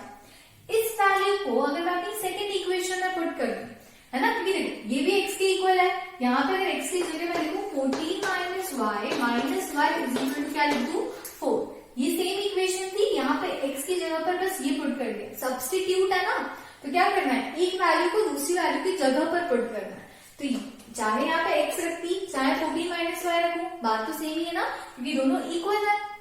इक्वल चीजों को आप सब्स्टिट्यूट करते हो, तो यहाँ पे 14 माइनस y पुट किया। अब इसको सॉल्व करो, क्या आएगा, 14 माइनस माइनस क्या होता है, प्लस 1 प्लस 1 होगा 2, साइन ग्रेटर का आएगा तो minus 2y is equal to आ गया 4। ये 14 प्लस में यहाँ जाएगा तो क्या हो जाएगा, minus 2y is equal to 4 minus 14, plus minus minus sign greater का आएगा तो यहाँ जाएगा आपका 10। और यहाँ पे अगर y बचाओ 2y मल्टीप्लाई में, यहाँ जाके क्या हो जाएगा, डिवाइड, साइन ग्रेटर का आएगा, माइनस भी रहेगा, माइनस 10 अपॉन माइनस 2, माइनस से माइनस कैंसिल हो गया, 2 1 जा 2, 2 5 जा 10। तो y की वैल्यू आपको कितनी मिल गई, 5। y की वैल्यू मिल गई लेकिन x की नहीं मिली है, तो अगर आप इस y की वैल्यू को यहाँ पुट कर दो, आपकी x की वैल्यू, x क्या था, 14 माइनस y था, y को अगर यहाँ पुट करो 14 माइनस y कर दो तो x कितना मिल जाएगा, 14 माइनस 5 इज इक्वल टू आपको कितना मिल गया, आपका 9। तो इस फॉर्मूले से या इस मेथड से, सब्स्टिट्यूशन की मेथड से आपको x की वैल्यू 9 मिल गई और आपको y की वैल्यू 5 मिल गई। इजी सा था, कुछ भी नहीं करा, सिर्फ एक इक्वेशन ली, उसे ट्रांसपोज करके सिर्फ एक वेरिएबल बचाना है, इस वेरिएबल की वैल्यू निकाल लो, उस वैल्यू को सेकेंड इक्वेशन में उस वेरिएबल की जगह पुट कर दो, उसको सॉल्व कर लो, y की वैल्यू मिल जाएगी, उस y की वैल्यू को x की वैल्यू में पुट कर देना, यहाँ पे सॉल्व करोगे तो आपको x की वैल्यू मिल जाएगी। इस तरीके से आपने दोनों वैल्यूज को आइडेंटिफाई कर लिया। अब अगर आप इसे ग्राफ से करते तो बहुत बड़ा हो जाता है ना। अब वैसे इस पार्ट में ना बहुत सारे क्वेश्चंस हैं, but most of the questions are easier और एक दूसरे से सिमिलर है। मैंने आपको तरीका बता दिया है, उसी तरीके से आपको सॉल्व करना है। एक क्वेश्चन जो फ्रैक्शन में है, जो आपको करने में डिफिकल्टी हो सकती है, ये क्वेश्चन आपको बता देती हूँ। क्या करोगे आप इसमें, आपको लग रहा है फ्रैक्शन है तो ट्रांसपोज करना और ये सब करना बहुत डिफिकल्ट हो जाएगा, तो आप पहले क्या करो, फ्रैक्शंस को हटाकर इसको विदाउट फ्रैक्शन की होल नंबर वाली इक्वेशंस बनाने की कोशिश करो, उससे फिर आपका सोल्यूशन इजी हो जाएगा। तो आपको क्या करना है, इजी सा है, कुछ भी नहीं है। सबसे पहले क्या करोगे, फ्रैक्शन हटाओ। फ्रैक्शन हटाओगे तो क्या होगा, ये इक्वेशन आपकी होल नंबर में बन जाएगी। कैसे करोगे, सबसे पहले 2 और 3 का एलसीएम ले लो। 2 और 3 का एलसीएम कितना आता है, 6। तो यहाँ पे करोगे 3 से मल्टीप्लाई, यहाँ करोगे 2 से, ये हो जाएगा आपका 9x। 3 5 यहाँ पे 2 से मल्टीप्लाई करोगे, 2 5 से हो जाएगा 10y इज इक्वल टू, यहाँ पे क्या करोगे, देखो अपॉन में 6 आ जाएगा, 6 से जाके मल्टीप्लाई होगा तो कितना हो जाएगा, -12। यहाँ पे 6 था, 6 से आपको मल्टीप्लाई हुआ तो -12 कर दिया। ये आपकी इक्वेशन बन गई, ये आपकी फर्स्ट इक्वेशन हो गया, है ना। अब अपन सेकंड इक्वेशन देखते हैं, इसमें फिर से वही चीज होगी, एलसीएम ले लो। 3 और 2 का एलसीएम कितना आता है, 6। ये हो जाएगा 2x प्लस ये हो जाएगा आपका 3y इज इक्वल टू, देखो अपॉन में 6 हो गया ना, एलसीएम लिया तो अपॉन में 6 हो गया, 6 से आ जाके मल्टीप्लाई करो, इंटू 6 होगा, 6 से 6 कैंसिल हो जाएगा, बच कितना रहा आपका 30। अब क्या करो, ट्रांसपोज करते हैं और अपन x की वैल्यू फाइंड आउट करते हैं। 9x है, 9x is equal to -10y है, यहाँ जाके क्या हो जाएगा, -12 प्लस 10y। ठीक है, यहाँ पे माइनस में था, वहां जाके प्लस हो जाएगा। अब देखो 9 या x से मल्टीप्लाई हो रहा है ना, तो x से यहाँ पे ले जाओगे तो क्या हो जाएगा, डिवाइड, -12 प्लस 10y अपॉन 9 हो गया। कैसे किया, सिर्फ -10 को यहाँ ले गई तो +10y हो गया। 9 इंटू x है, ट्रांसपोज करोगे तो क्या होगा, डिवाइड, तो अपॉन 9 हो गया। अब कुछ मत करो, बस इस x की वैल्यू को यहाँ पे इस x की जगह पुट करो, तो क्या होगा, 2 वैसे लिख रहोगे, x की जगह रखोगे -12 plus 10y upon 9 plus 3y is equal to 13। ठीक है, सब कुछ वैसा ही है, सिर्फ x की जगह ये रख दिया। अब देखो यहाँ पे 9 है और यहाँ पे 1 है ना, तो एलसीएम लेना पड़ेगा।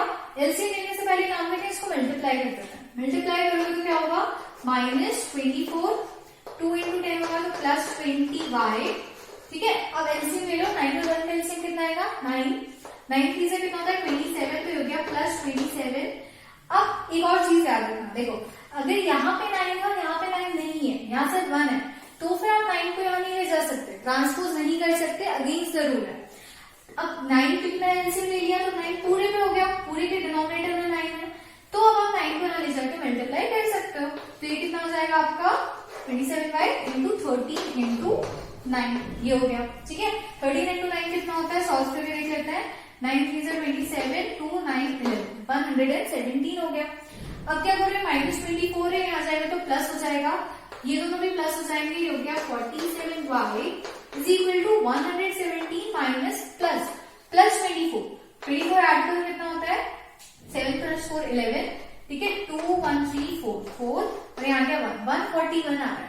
अब y इज इक्वल टू कितना हो गया, 141 अपॉन 47।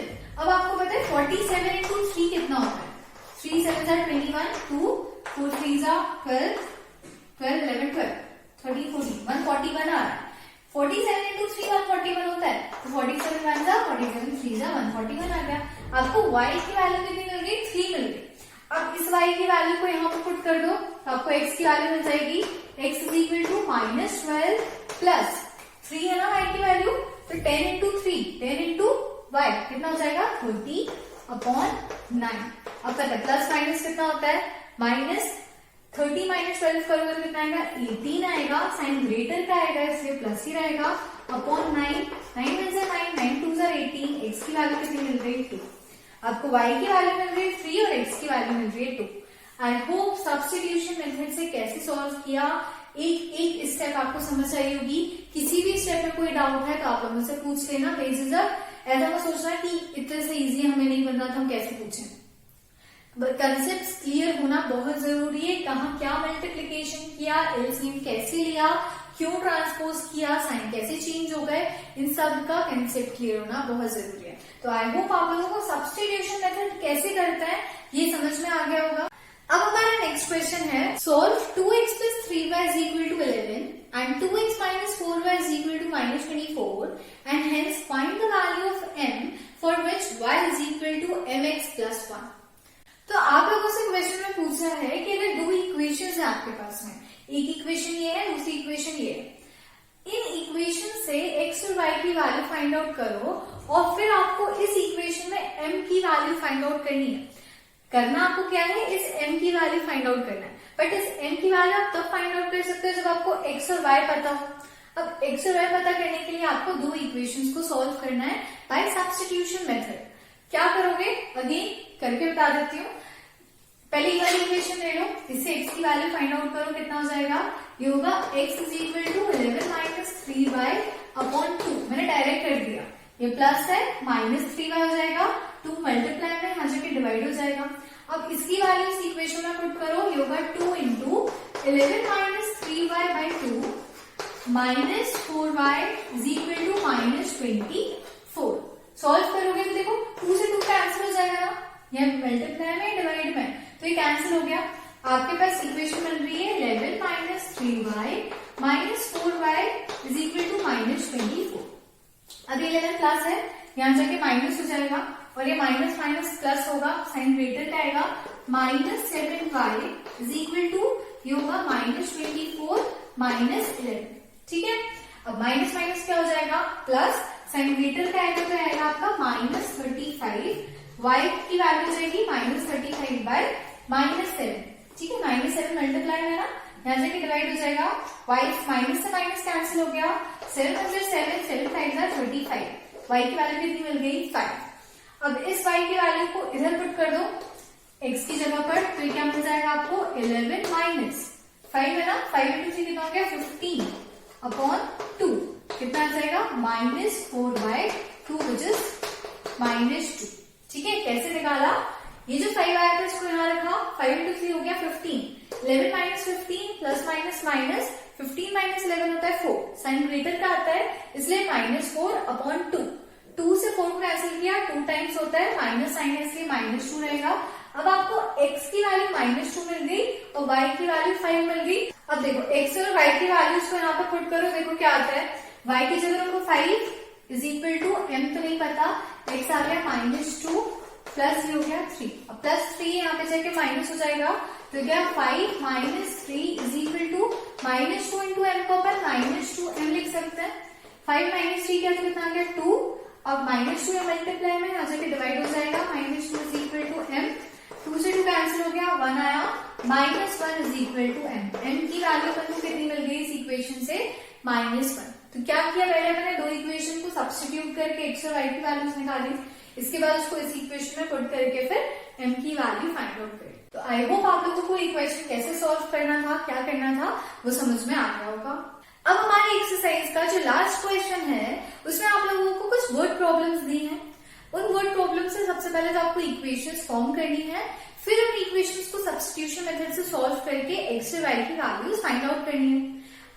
सॉल्यूशन कैसे करते हैं, सब्स्टिट्यूशन मेथड कैसे करते हैं, ये आप लोगों को मैं ऑलरेडी बता चुकी हूँ, तो मैं सॉल्व करके नहीं बताऊंगी, हाँ लेकिन इक्वेशन कैसे फॉर्म होती है वो जरूर बताऊंगी क्योंकि वो डिफिकल्ट पार्ट होता है। एक बार अगर इक्वेशन बन गई तो फिर तो सॉल्व करना आसान है। तो हमारी जो फर्स्ट वर्ड प्रॉब्लम है वो है the difference between two numbers is 26 and one number is 3 times the other, find that. तो आप लोगों से कहा है कि दो नंबर्स हैं, हमें नहीं पता, सपोज करो कि एक नंबर x है एक नंबर y है, इन दोनों का जो डिफरेंस है वो कितना है 26। तो वो इजी है ना, पहली इक्वेशन कितनी आसानी से बन गई कि x माइनस वाई कितना है 26। अब वो बोल रहे हैं कि एक जो नंबर है वो दूसरे नंबर का 3 टाइम्स है। अब आप देख रहे हैं पॉजिटिव है, इसका मतलब x बड़ा होगा y छोटा होगा, तो आपको पता है कि अगर आपको x को y के इक्वल रखना है, ये 3 टाइम्स है तो आप 3 का मल्टीप्लाई करोगे यहाँ पे ताकि वैल्यूज इक्वल हो जाए। तो एक इक्वेशन होगी आपकी x minus 3y is equal to 0। पहली इक्वेशन ये है, दूसरी इक्वेशन ये है, दो इक्वेशन है आपके पास में। इससे x की वैल्यू निकाल के यहाँ पुट कर देना, सॉल्व कर लेना, आपका आंसर मिल जाएगा। सब्स्टिट्यूशन मेथड लगानी है आपको, बस सिंपल। अब हम अपने नेक्स्ट क्वेश्चन पे बढ़ते हैं। हमारा नेक्स्ट क्वेश्चन है the larger of to supplementary angles succeed the smaller by 18 degrees, find them. इसके लिए सबसे पहले आपको ये पता होना चाहिए कि सप्लीमेंट्री एंगल्स क्या होता है। So supplementary angles are those angles जिनका सम कितना होता है 180। मतलब अगर आपके पास दो एंगल्स हैं, इन दोनों एंगल्स का सम अगर 180 आ रहा है, x plus y is equal to 180 है, तो आप बोलोगे कि ये दोनों एक दूसरे के सप्लीमेंट्री हैं। x y का सप्लीमेंट्री है, y x का सप्लीमेंट्री है। तो आपकी पहली इक्वेशन तो ये बन गई ना। अब दूसरी इक्वेशन में बोल रहे हैं कि जो पहला एंगल है वो दूसरा एंगल से 18 ज्यादा है। इनमें से कोई भी एक जो एंगल बड़ा है, वो x भी हो सकता है, y भी हो सकता है, अगर वो नहीं पता, मान लेते हैं कि x बड़ा है, x की वैल्यू इससे 18 ज्यादा है। तो अगर मुझे इक्वल करना है तो क्या हो जाएगा, मैं y में 18 ऐड कर दूं, जो छोटा होगा उसमें 18 ऐड कर दूंगी तो वो बड़े वाले के इक्वल आ जाएगा। तो हमारी सेकंड इक्वेशन ये बन गई। तो आपको x की वैल्यू y प्लस 18 गिवन है, इसको यहाँ पे पुट कर देना, x की जगह सॉल्व कर लेना, y की वैल्यू मिलेगी, फिर उसको यहाँ पुट कर देना, तो x की वैल्यू मिल जाएगी। ठीक है, इजी सा क्वेश्चन है, आई होप आपको समझ में आ गया होगा। अब बढ़ते हैं अपने नेक्स्ट क्वेश्चन की तरफ। हमारा नेक्स्ट क्वेश्चन है The taxi charges in a city consist of a fixed charge together with the charge of the distance covered. For a distance of 10 kilometers, the charge paid is rupees 105. And for a journey of 15 kilometers, the charge paid is rupees 155. What are the fixed charges and the charges per kilometer? How much does the person has to pay for traveling a distance of 25 kilometers? तो आप लोगों से पूछा जा रहा है कि जब आप टैक्सी में ट्रेवल करते हो, ठीक है, एक जगह से दूसरी जगह जाने के लिए कभी कैब बुक करते हो, तो कैब्स का क्या रहता है कि वो कुछ फिक्स चार्ज तो चार्ज करते हैं और पर किलोमीटर के हिसाब से भी चार्ज करते हैं। ठीक है, सब कंपनीज का अपना अलग अलग रूल रहता है। तो ये जो व्यक्ति है जिस टैक्सी से ट्रैवल कर रहा है, उसने क्या किया, उसकी टैक्सी वाले जो है वो कुछ जो फिक्स चार्ज है, वो हमें नहीं पता कितना चार्ज है, मान लो कि वो x रुपीज है, x रुपीज उनको सबसे लेना है। जहाँ 1 किलोमीटर जाओ, 10 किलोमीटर जाओ, 50 किलोमीटर जाओ, हमें फर्क नहीं पड़ता, हमको कम से कम इतना चार्ज तो चाहिए ही चाहिए। ठीक है, तो ये मिनिमम चार्ज हो गया जो चार्ज करेंगे। प्लस अब कितने किलोमीटर ट्रैवल किया है, हर 1 किलोमीटर का एक फिक्स चार्ज होगा।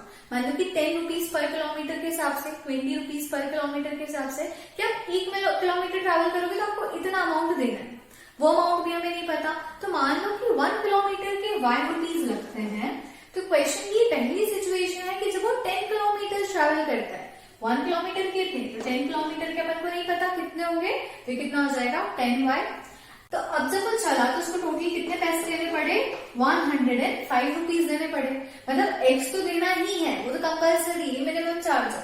और हर 1 किलोमीटर के y रुपीज, तो क्योंकि टोटल 10 किलोमीटर ट्रैवल किया तो 10y हो गया, और उसको टोटल चार्ज कितना बना उसका 105। अब वो कह रहे हैं कि 10 किलोमीटर कितने बन रहे थे। अब जब वो 15 किलोमीटर गया, मतलब एक जो फिक्स चार्ज है वो तो लगेगा ही लगेगा, उसमें कोई रियायत नहीं है। प्लस अब आपने 15 किलोमीटर ट्रैवल किया, 1 किलोमीटर के y थे तो 15 के 15y हो गए, टोटल उसका चार्ज बन रहा है 155 रुपीज। अब आपको क्या करना है, फिक्स चार्ज कितना है, मतलब x की वैल्यू फाइंड आउट करनी है, 1 किलोमीटर पर किलोमीटर का चार्ज कितना है वो फाइंड आउट करना है। और अगर व्यक्ति 25 किलोमीटर ट्रैवल करता है, मतलब कि x प्लस 25y है, तो फिर उसका चार्ज कितना बनेगा, टोटल उसको कितने पैसे देने पड़ेंगे, ये आपको निकालना है। तो ये वैल्यू आप तभी निकाल पाओगे जब आपको x और y की वैल्यूज पता होंगी।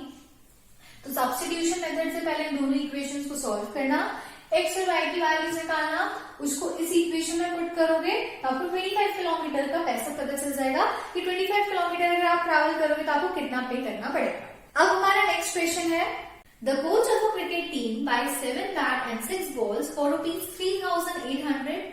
Later she buys 3 bats and 5 balls for rupees 1,750. Find the cost of each bat and each ball.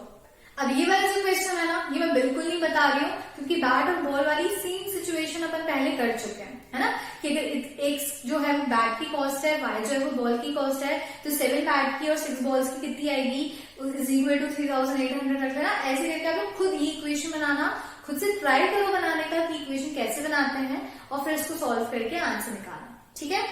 अब बढ़ते हैं हम अपने नेक्स्ट क्वेश्चन की तरफ।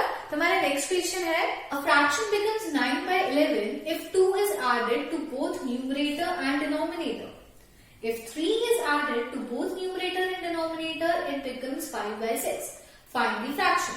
अब वो आपसे बोल रहे हैं कि आपके पास एक फ्रैक्शन है। फ्रैक्शन कैसा होता है, एक न्यूमरेटर होता है और एक डिनोमिनेटर होता है।